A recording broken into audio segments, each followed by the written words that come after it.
கிட்டத்தட்ட 3 முதல் 5 டிகிரி வச்சிருக்கக்கூடிய ஆசிரியர்களுக்கான தேர்வுலேயே 85,000 பேர் கிட்டத்தட்ட 36% நினைக்கிறேன். இவ்வளோ பேர் தோல்வி அடைஞ்சிருக்காங்கன்னா தமிழ் எங்கிருந்து வளர்க்கப்படுது இங்கே தமிழகத்தில்? அரசியலுக்கு மட்டும் தமிழ் வாழ்க, மற்றபடி இங்கே தமிழ் வளரலை அப்படின்னு தான் சொல்லலாம். தமிழகத்தில் அரசு வேலைகளுக்கு தமிழ் பாடம் அப்படிங்கிறதுல கட்டாயமாக தேர்ச்சி அடைஞ்சிருக்கணும் அப்படிங்கிறது 2022 மூலமாகவே நம்ம நடப்பு ஆளும் அரசு ஒரு சட்டத்தை கொண்டு வந்திருக்கிறாங்க.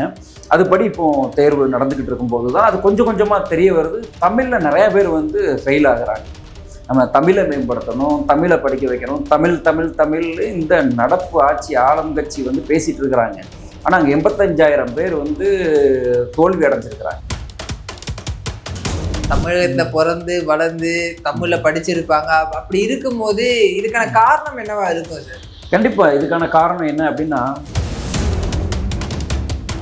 தமிழ் மொழிக்கே முக்கியத்துவம் கிடையாது. நம்மளோட குழந்தைகளில் தமிழில் இது என்னம்மா 5ஆம் கிளாஸ் படிக்கிற பிள்ளைன்னு கேட்டால் எங்களுக்கு இங்கிலீஷ் ஹிந்தி கொஞ்சம் தெரியும், தமிழ் இப்போ தான் அந்த இதெல்லாம் மேலே அந்த கீ போடுறதுக்கெல்லாம் கற்றுக்கிட்டு இருக்கிறேன் அப்படின்னு சொல்கிறாங்க. அப்போது அந்த தனியார் பள்ளிகளுக்கு தமிழ் முக்கியம் இல்லை அப்படிங்கும்போது இதுக்கு எதிராக தமிழக அரசு தமிழ் தமிழ் தமிழ்னு பேசக்கூடிய தமிழக அரசு என்ன பண்ணியிருக்கிறாங்க?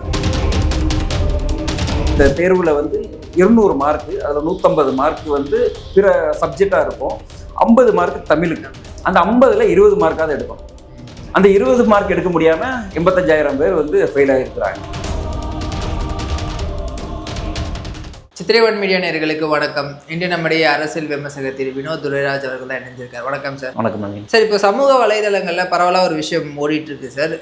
முதுநிலை பட்டதாரி தேர்வில் 85,000 பேர் தமிழில் ஃபெயில் ஆயிருக்காங்க. அது ஒரு மிகப்பெரிய சர்ச்சையை ஏற்படுத்தி இருக்கு. இது குறித்து நீங்கள் நினைக்கிறீங்க? ஆமாம், அந்த நியூஸ் நானுமே பார்த்தேன்.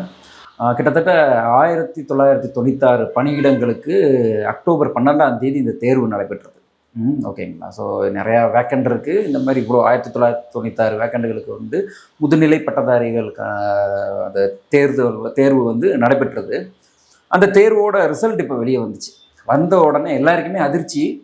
ஆனால் அது ரெகுலராக நடந்துட்டு இருக்கு. இப்போ இது எலெக்ஷன் டைம்னால பரவலாக பேசப்படுது. ரெகுலராகவே தமிழகத்தில் அரசு வேலைகளுக்கு தமிழ் பாடம் அப்படிங்கிறதுல கட்டாயமாக தேர்ச்சி அடைஞ்சிருக்கணும் அப்படிங்கிறது 2022 மூலமாகவே நம்ம நடப்பு ஆளும் அரசு ஒரு சட்டத்தை கொண்டு வந்திருக்கிறாங்க. அதுபடி இப்போது தேர்வு நடந்துக்கிட்டு இருக்கும்போது தான் அது கொஞ்சம் கொஞ்சமாக தெரிய வருது. தமிழில் நிறையா பேர் ஃபெயில் ஆகுறாங்க. நம்ம தமிழை மேம்படுத்தணும், தமிழை படிக்க வைக்கணும், தமிழ் தமிழ் தமிழ் இந்த நடப்பு ஆட்சி ஆளுங்கட்சி பேசிகிட்டு இருக்கிறாங்க. ஆனால் அங்கே 85,000 பேர் தோல்வி அடைஞ்சிருக்கிறாங்க.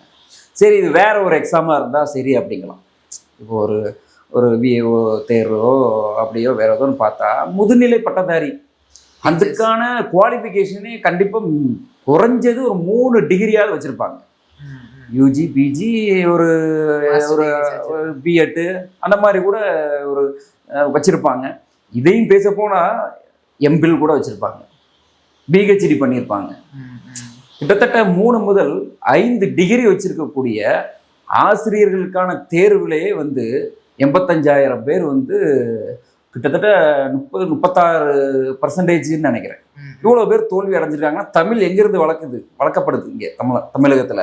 அரசியலுக்கு மட்டும் தமிழ் வாழ்க, மற்றபடி இங்கே தமிழ் வளரலை அப்படின்னு தான் சொல்லலாம். இல்லை, அதுதான் சார் ஒரு ஆச்சரியமான விஷயம். ஏன்னா தமிழகத்தில் பிறந்து வளர்ந்து தமிழில் படிச்சிருப்பாங்க. அப்படி இருக்கும்போது இதுக்கான காரணம் என்னவா இருக்கும் சார்? கண்டிப்பாக இதுக்கான காரணம் என்ன அப்படின்னா, உங்கள் ஊரில் எங்கள் ஊரில் நம்ம அந்த மாதிரி ஒரு விஷயத்தை இமேஜினேஷனாக எடுத்துப்போமே. மேக்ஸிமம் காலையில் 8 மணிலேருந்து 9 மணிக்குள்ளே பார்த்தீங்கன்னா எவ்வளோ வேன் சுற்றி வருது. குழந்தைகளை ஏற்றி விட்றோம். எல்லாத்தையும் எங்கே ஏற்றி விட்றோம்? மெட்ரிகுலேஷன், சிபிஎஸ்சி, இதுக்கு மேலே இப்போ இன்டர்நேஷ்னல் ஸ்டடீஸும் வந்தாச்சு. கரெக்டு தானே? எல்லா பிள்ளைகளையுமே அங்கே அனுப்புகிறோம். சரி, நல்ல விஷயம், நல்லா படிக்கட்டும். அவங்க படிக்கிறது தான் இந்தியாவோட வருங்காலம். கரெக்டு தானே? தமிழ் மொழி அங்கே முக்கியத்துவம் கொடுக்கப்படுதா? அந்த மாதிரி பள்ளிகளில் தமிழ் மொழிக்கே முக்கியத்துவம் கிடையாது. நம்மளோட குழந்தைகளில் தமிழில் இது என்னம்மா 5ஆம் கிளாஸ் படிக்கிற பிள்ளைன்னு கேட்டால் எங்களுக்கு இங்கிலீஷ் ஹிந்தி கொஞ்சம் தெரியும், தமிழ் இப்போ தான் அந்த இதெல்லாம் மேலே அந்த கீ போடுறதுக்கெல்லாம் கற்றுக்கிட்டு இருக்கிறேன் அப்படின்னு சொல்கிறாங்க. அப்போது அந்த தனியார் பள்ளிகளுக்கு தமிழ் முக்கியம் இல்லை அப்படிங்கும்போது இதுக்கு எதிராக தமிழக அரசு தமிழ் தமிழ் தமிழ்னு பேசக்கூடிய தமிழக அரசு என்ன பண்ணியிருக்கிறாங்க? அப்போது அங்கேருந்து படித்து வரக்கூடிய ஒவ்வொருத்தருமே தான் இன்னைக்கு வந்து ஆசிரியர் வேலைக்கு வரும்போது அவங்களுக்கு தமிழ் தெரியல. இவங்க தமிழ் தெரியாமல் வந்து அடுத்து வரக்கூடிய தலைமுறைக்கு தமிழ் சொல்லிக் கொடுக்கும்போது தமிழ் எப்படி இருக்கும் அப்படிங்கிறது நீங்களே யோசிங்க.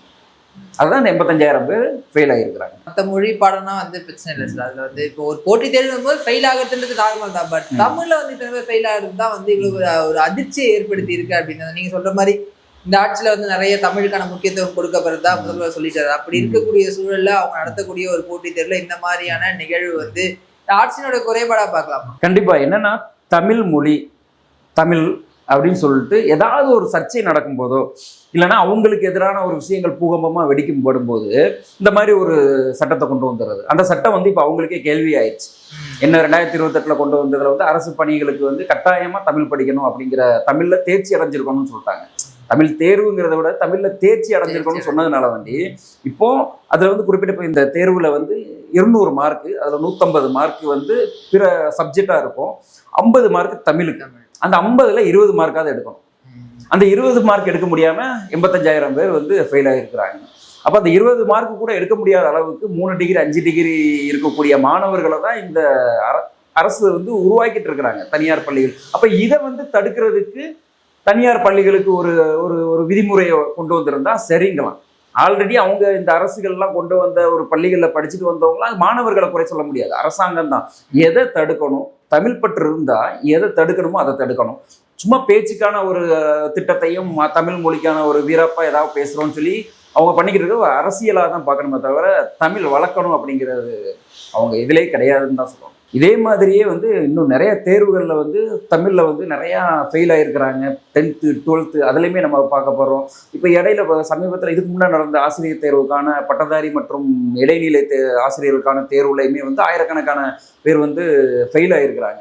அதனால வந்து இந்த தமிழுக்கு கட்டாய தமிழ் தேர்ச்சின்னு வச்சோம்னா ஃபஸ்ட்டு பள்ளிகளுக்கு தமிழுக்கான முக்கியத்துவத்தை, தனியார் பள்ளிகளுக்கும் முக்கியத்துவத்தை கொண்டு வந்தால், கட்டாயமாக்கப்பட்டால் தமிழ் வாழும். இல்லைன்னா அரசியலுக்காக மட்டும் தமிழ் வாழும். நன்றி சார், பல தகவல்கள் எங்க தெரிஞ்சு.